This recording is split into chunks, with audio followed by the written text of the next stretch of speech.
Hello parents, thank you for joining us today in Unity Connects for strategies on teaching oral and grammar. Let's take a look at what we'll be covering for today.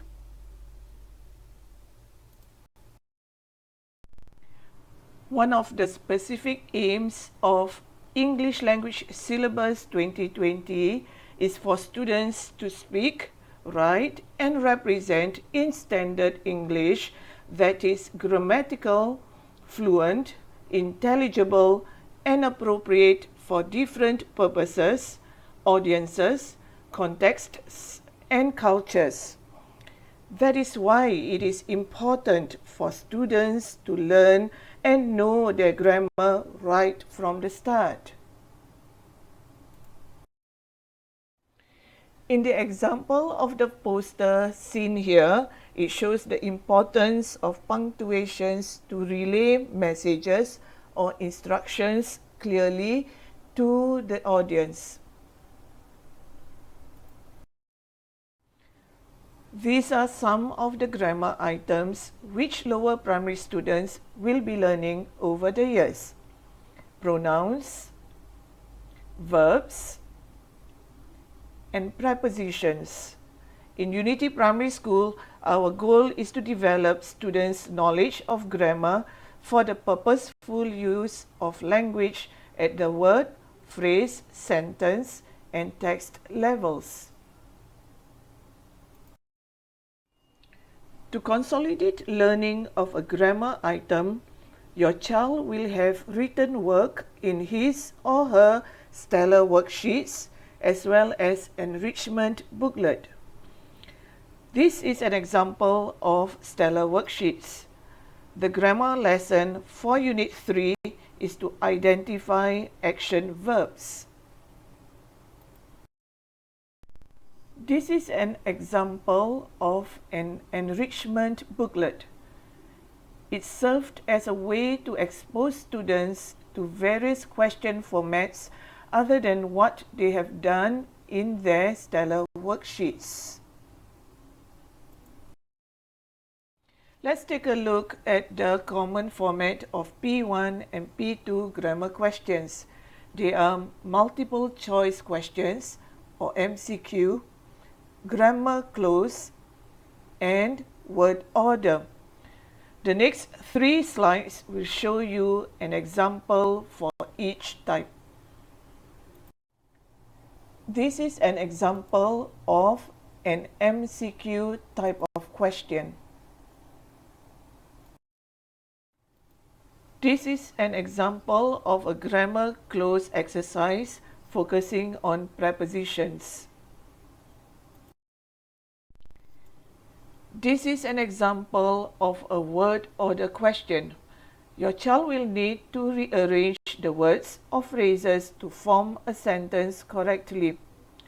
We are very pleased to share with you some strategies for MCQ and word order in this sharing.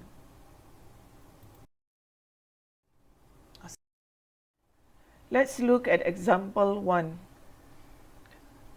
To do annotation, we have to read the sentences. Ali and I are performing on the stage. Blank are dancing to a song. So what we are going to do is to circle Ali and I. They are plural noun. Next, circle are because it is the verb. And we see again are. And this is also a verb. And we know are is a plural form of the linking verb. Now from here, then it gives us a very good clue that the correct answer that we are looking for must be in plural form. Let's look at the options now. Option 1 is he, and this is a singular pronoun. Number 2 is we, and it is a plural pronoun. The next thing is we must know that we refers to more than one and it includes the speaker. Option 3 is she, and it is a singular pronoun. Last is they, and it refers to more than one, and it does not include the speaker. After doing this annotation, now we can do the elimination. So what we do is we put a cross. So we put a cross for option 1 because it is a singular pronoun. We don't want that. Number 2 is possible because it is a plural pronoun, and it also includes the speaker because of the word "ni". Number 3, a cross again because it's a singular pronoun. How about number 4? Number 4, even though it is a plural pronoun, we put a cross because the word "they" does not include the speaker. After that, we write down the word "we" on the line, and we read the 2 sentences. Ali and I are performing on the stage. We are dancing to a song. If we are very sure that's the answer, after doing all the annotation as well as, of course, the elimination, we will then write down the answer, the number of the option in the brackets, and the answer is number 2.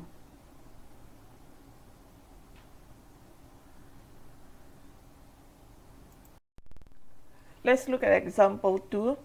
There are 2 sentences in example 2. Kumar went to the bookshop during recess. Blank wanted to buy a pencil. Now from the first sentence, we know that there must be a noun, and that is Kumar. Kumar is a name of an Indian male. So we circle the word Kumar.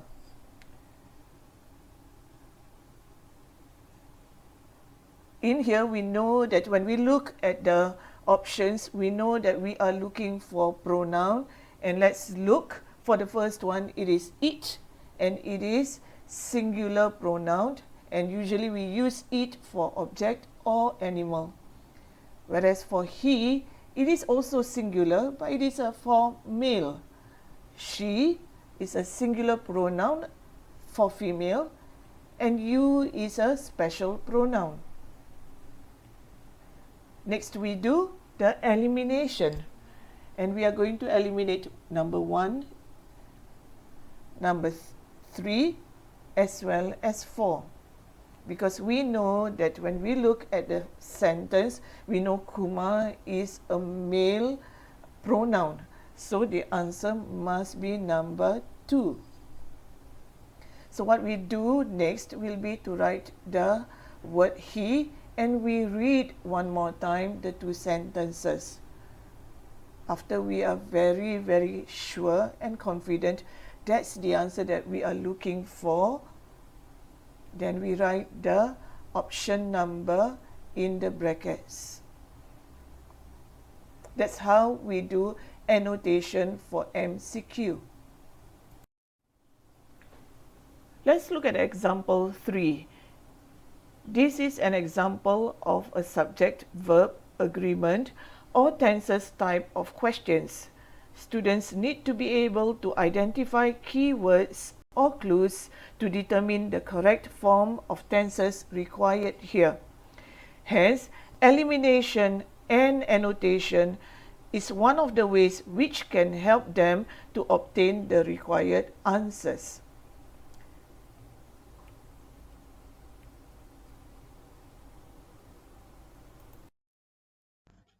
Next, I'll be sharing more about word order questions.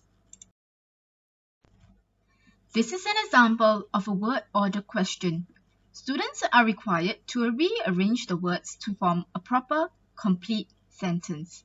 A complete sentence refers to a sentence that begins with a capital letter and ends with a full stop or question mark. Hence, students are also expected to present their answers with the correct punctuation. This is a word order chart on the sequencing of words in a sentence. In the English language, we commonly begin our sentence with a subject, followed by verb, object, place, and lastly, time. By getting children to identify the various components in the word order questions, we can better help them sequence the words correctly. I will be demonstrating how to approach this particular word order question. Firstly, identify the different components of the words. Every day is a time marker. The children are the subject. In the garden refers to the place. Play is a verb, and ball is an object. Next, we will number the words according to the word order chart shown below. We will start the sentence with the subject, followed by the verb, object, place, and time. Once we are done numbering the words, we are finally ready to copy the rearranged sentence out. The children play ball in the garden every day.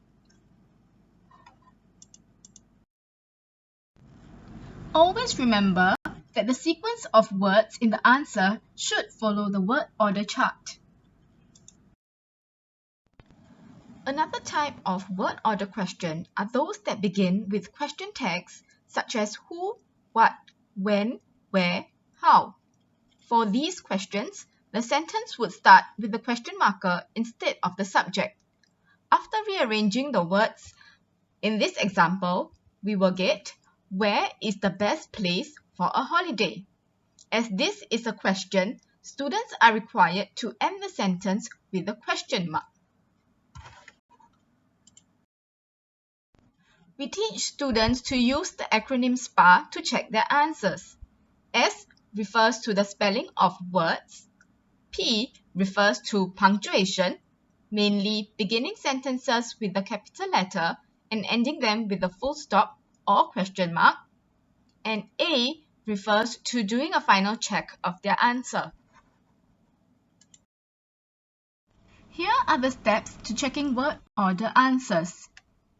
Firstly, students will need to check the spelling of all the words, as some of them tend to make mistakes when copying the given words.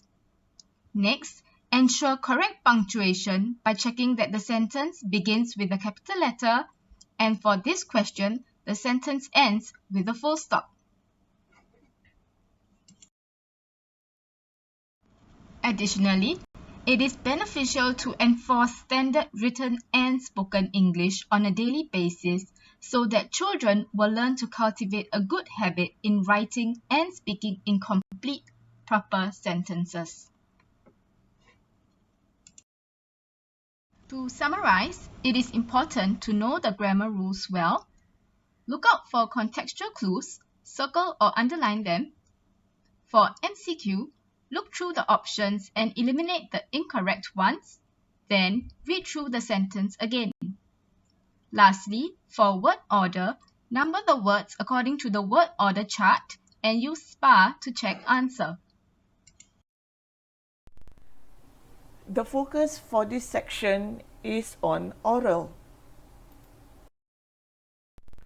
One of the expected learner outcomes for our students is to develop them to become empathetic communicators. In other words, they will be able to communicate confidently and effectively to others. In Unity Primary School, we want to groom every child to be an effective and confident communicator. We have put in place certain processes to help us proceed in that direction. Students will have many opportunities to hone his or her oracy skills. This is done through the application of SEAS during the Captivate lessons. They are taught to use SEAS strategy so that they can engage in a conversation with friends, with their teachers, as well as classmates. So now, we are going to share some strategies and tips on how you can make use of SEAS in your daily interaction with your child at home. The table shows the timeline for P1 and P2 oral communication formative assessment. It means that you will have ample time to go through the C strategy with your child in your daily conversations and interaction with him or her.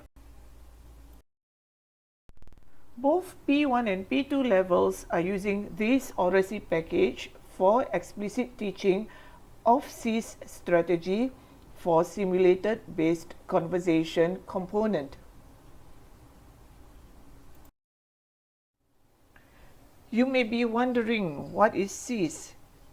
It is a strategy to help students to think through their responses and share in a logical manner. It is a way to ensure that they will have sufficient content in their conversations with others and also for stimulus-based conversation exercises too. Let's see, what does CIS stand for? S, the first S is state your point, explain your point, elaborate on your explanation by giving an example and or talking about your personal experience. Lastly, restate your point. Here are the three key areas which teachers look out for during a stimulus-based conversation: personal response, clarity of expression, and engagement in conversation.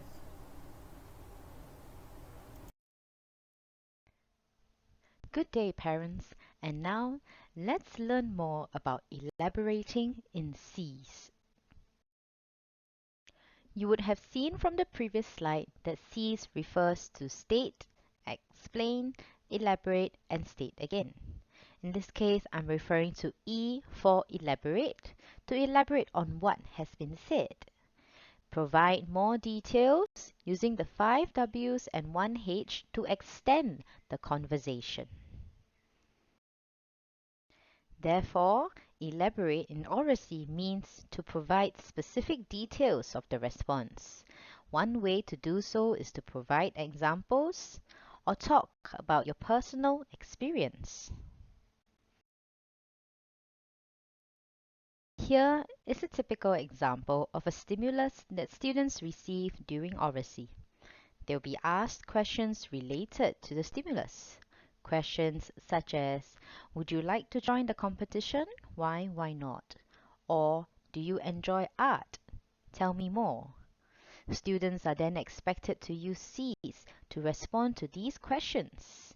In supporting your child, you may want to use typical posters that you see in flyers or websites to mimic the same type of conversation. Elaborating is one of the more challenging aspects of C's. A typical answer may look like this. Notice that the pink section only contains 2 sentences. This shows that the response has not been well elaborated. A well-elaborated response would look more like this. We will take a closer look in the response in just a bit. How do we support our students in elaborating their responses? Elaborating uses the 5 W and 1 H. Who was part of the experience? When and where did this experience occur? Why were you there? What did you do and how did you feel? Using these few questions will help develop the responses. Let's take a look at the examples shown previously. Now, let's take a closer look at the elaborated response. As I read, notice the parts of the 5 W and 1 H in this response. There was once I took part in an art competition.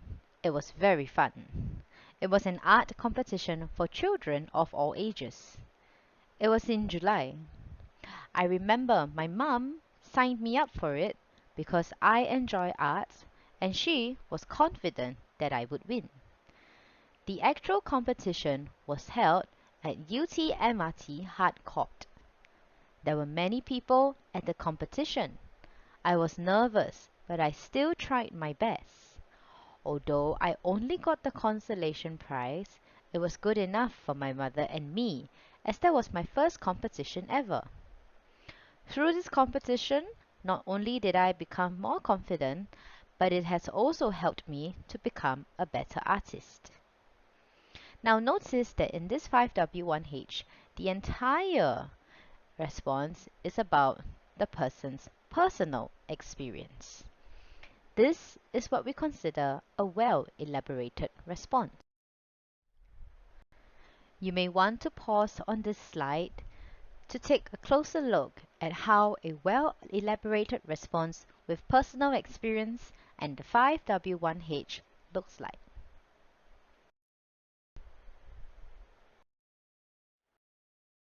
How then can you support your child in elaborating their responses in oracy? Supporting your child can be as easy as just talking to them about their day. As you converse, ask them 5W1H questions to encourage them to elaborate.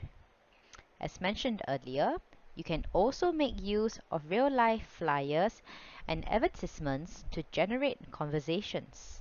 Ask them for their opinion and encourage them to use the 5W1H and their personal experiences when responding to you. You may also use the Marshall Cavendish book for more ideas. In summary, in supporting your child for oracy, it would be good to have them to elaborate using examples and personal experiences. Get them to share their everyday experiences with you using the 5Ws and 1H. Over time, they will not only gain the confidence to share their experience, but are also used to using the 5W and 1H. And that's all we have here for elaborating on C's. Thank you for your kind attention. Before we end, let us quickly recap on what has been shared regarding supporting your child in English. For grammar, it would be good to understand the grammar rules and encourage your child to develop the habit of identifying contextual clues when answering grammar questions. For oracy, remember that our goal is to ultimately develop an effective and confident communicator. As shown previously, we use C's to develop students' competencies in this area. We hope that this short presentation has allowed you to have a better understanding of how to support your child in English. Do approach your child's respective English teacher if you have any questions. With that, we have reached the end of today's sharing on Unity Connects on strategies in teaching grammar and oracy in the lower primary. Thank you. Dear parents, thank you for joining us today in Unity Connects Strategies on Teaching Oral and Grammar for the Lower Primary. Please help us scan the QR code or visit this link to provide us with your valuable feedback. Once again, thank you for your kind attention and for joining us here today. From everyone in Unity Primary, have a wonderful day ahead.